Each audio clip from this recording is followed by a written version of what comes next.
اسمي سلوى. أم زوز أطفال صغار تشتوا، قعدت 5 سنين ما شفتهمش، مشيت في الساخين ضحية. أنا جنت عبد الرزاق نحكي لك. بساتش امك تشلت كي سمعت بالحكم؟ تشلت كي سمعت بالحكم نتاعي، وليت تعيش بالاكسجين، ما شفتهاش توا 3 سنين واش ملي تأيد الحكم. ولادي قعدت 5 سنين واش ما شفتهم الجمله، كان بعد الثوره الا بعد الثوره باش قبل ما كانوش يزوروك؟ ما خليهم منحهم محمويه، ما خليهمش يزوروني. لا قبل الثوره كانت الزياره عندكم؟ كنت نزور عائلتي، تجيني خواتي وامي والكل. حتى وانت محكومه بالاعدام؟ اي كي تحكمت من الاول قعدت 8 شهور يزوروني، بعد كي تأيد الحكم ما عادش نزور. تأيد الحكم قعدت عامين خاطر اني اخر واحده معناها توا معديه 6 سنين. تعذبت مريضه تعبه نفسانيا، شفت الاعصاب ومش مأثر فيا، ما نرقدش. ما ترقدش عليه؟ ما ترقدش؟ ما نجمش، ديما مشكلتي بين عينيا، ديما نحس بقهر بظلم معناها. مشاو على كلامه خاطر هو اصغر مني، يقول لك اصغر منك بليله، قال هي اللي قالت لي اعمل هكا واعطتني فلوس وقالت لي اعمل واعمل. يعني هو عداوا له المشاركه في القتل؟ لا اني مشاركه في القتل، هو اللي قتل. هو اللي قتل وليت عديت لي المشاركه، ومعناها عباره كان اني اللي دبرت عليه وقلت له اعمل. وين صارت الجريمه هي؟ في داري. فين دارك اخت؟ في اريانا. في اريانا. وراجلك اللي تقتل شكون يخدم؟ سو ديريكتور وزاره الاقتصاد الصناعي. وكنتوا ماكش متفاهمين انت وياه؟ لا كنا متفاهمين، عايشين بالكدا، الله غالب معناها هذا دخل في حياتنا، دارنا برشا. منين عرفتوا انت؟ يخدم بحذايا. في نفس الخدمه اللي انت؟ لا انا نخدم في القباضه. هو وين؟ دي سيرفيس فينانسي. انت؟ نهج النمسا. انت؟ نهج النمسا، البيرو الظريف؟ نهج النمسا. بربي كيفاش كانت الجريمه؟ كيفاش؟ ما يسالش، ما نحبش نذكر كما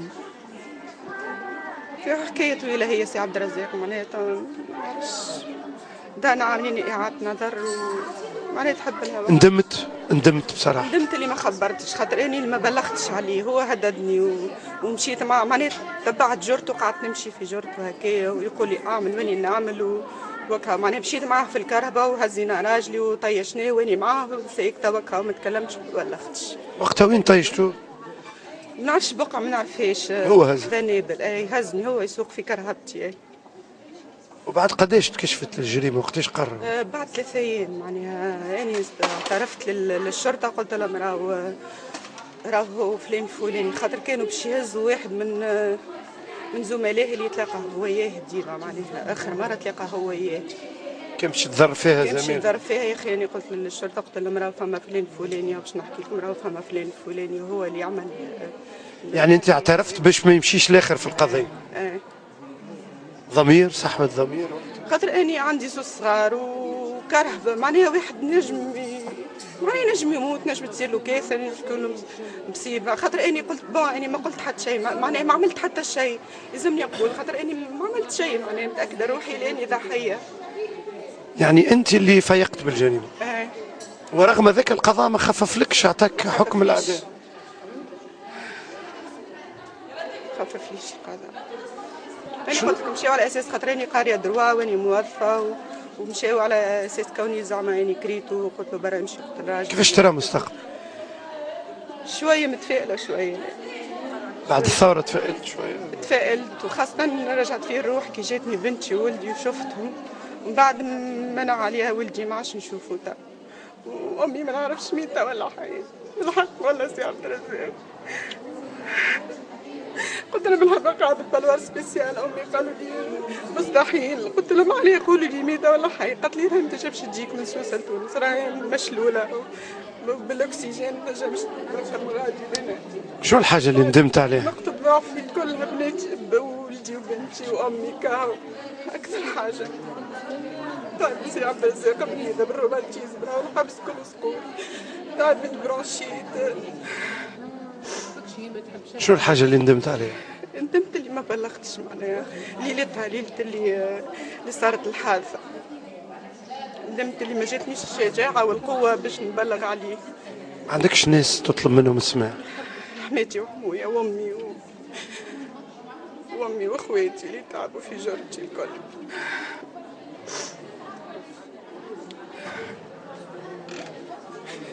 شو الامل اللي مازال عندك؟ في العفو كهو اكثر حاجه، امل في العفو. راهي الاحكام قاسيه علينا، نسير انا منجموش نستحملوا الحبس، رانا ياسر الاحكام قاسيه بالحق. سي عبد الرزاق فما ناس معدي 23 و20 وعندهم الصغار ومشتين وظروف الماديه يعلم بها ربي. والله يا سي عبد الرزاق المحامين كلاو برشا فلوس، يعني ما خليت حتى شيء لدارنا. دار حمويا هزوا ذهب، هزوا دبش، هزوا كل شيء، معناها دارنا يصرفوا عليه ما هو من عندهم. بابا متوفي وعائلتي تجيني من سوسه، معناها كنا نزوروا مره في الشهر، بعد ولينا مره في جمعتي، معناها هيك كل جمعتي دارنا يجوني من سوسه. تخاف من تنفيذ حكم الإعدام؟ تخاف؟ نخاف، يعني خفت من انسان اصغر مني، ما غنيك ما نخافش. نحب الحياه خاطر نحب نعيش، نحب الحياه، ما نحبش الموت لحد حد وما نحبهاش الروح. خفت على ولادي يعني سي عبد الرزاق، تعرضت للتهديد خاطر يعني خفت على ولادي، هما نقطة ضعف في حياتي. أهم حاجة في حياتي هما ولادي. ضرك الشخص هذا؟ ضرني برشا، وضر ولادي وضر حماتي وضر راجلي وضر عائلات برشا عائلات. شنو النصيحة اللي تنصح بها الناس؟ شنو الحاجة اللي تنصح بها العباد اللي ما عاشوش تجربتك انت؟ ما يخالطوش اللي يجي، معناها ما يكون معناها الانسان مش من مستواه، ما يخالطوش، ما يخالطش اللي يجي.